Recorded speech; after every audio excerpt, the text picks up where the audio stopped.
Myanmar के अंदर हम बात करें तो अपने पास दिसंबर 25 से लेकर जनवरी 26 तक अपने पास क्या है कि नई मिलिट्री लेड स्क्रिप्टेड इलेक्शंस हुए अपने स्क्रिप्टेड का मतलब क्या ऑलरेडी इनको पता था, तयशुदा था अपने पास कि इन्हीं की जीत होनी है। अपोजिशन को बिल्कुल साइडलाइन कर लिया था। लोगों का अपने पास कहीं ना कहीं वोटिंग का जो अपने पास पैटर्न देखा गया बहुत मिनिमलिस्टिक था, लोग वोट देने बहुत कम देने गए और एक तरह से स्क्रिप्टेड इलेक्शन यहाँ पर कहीं वापस जीत गई है अपने पास, जो कि म्यांमार की मिलिट्री लेड गवर्नमेंट अपने पास वहां पर एग्जिस्ट करती पावर के अंदर।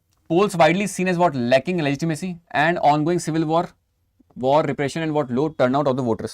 तो यहाँ पर क्या for India Myanmar remains a critical neighbour and gateway to what South East Asia, creating a dilemma between democratic principles and strategic interest. कि हमारे लिए म्यांमार इंपॉर्टेंट है for what taking the strategic interest in what going towards the South East Asia, मगर at the same time हमारे पास ये भी है कि म्यांमार के अंदर डेमोक्रेटिक आइडल्स और डेमोक्रेटिक वैल्यूज को भी होल्ड नहीं किया जा रहा है। तो क्या हम ऐसे व्यक्ति के साथ किस तरीके की रिलेशन रखेंगे, हमारा स्ट्रेटेजिक तो इंटरेस्ट क्या है लाभान्वित हो जाए हमारे पास, मगर फिर भी हम डेमोक्रेटिक आइडल्स वाले जो कंटेक्स्ट उसके अकॉर्डिंग उसको क्या पैनी नजर से देखें, उससे कोई बिफ्रेंड ना करें। Ground reality in Myanmar, elections conducted Janata control, opposition को साइडलाइन कर दिया गया, इंटेंसिफाइंग कॉन्फ्लिक्ट और रेजिस्टेंस ग्रुप्स, ह्यूमैनिटेरियन क्राइसिस देखने को मिलता है अपने पास। इंडिया के कंसर्न्स क्या, border security, 1643 kilometre border with what north eastern states, spill over effect with what internal security. Further हम बात करें अपने पास तो यहाँ पर रेफ्यूजीज क्या है, inflow into Mizoram Manipur, absence of a coherent national refugee policy अपने पास। इंडिया के ऊपर कोई भी अपने उसके नेशनल रिफ्यूजी पॉलिसी नहीं है अपने पास।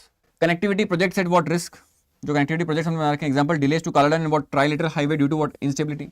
नॉन ट्रेडिशनल थ्रेट्स हो गया, नार्कोटिक्स, नार्कोटिक ट्रैफिक हो गया, साइबर क्राइम हब्स हो गया, ह्यूमन ट्रैफिकिंग हो गया।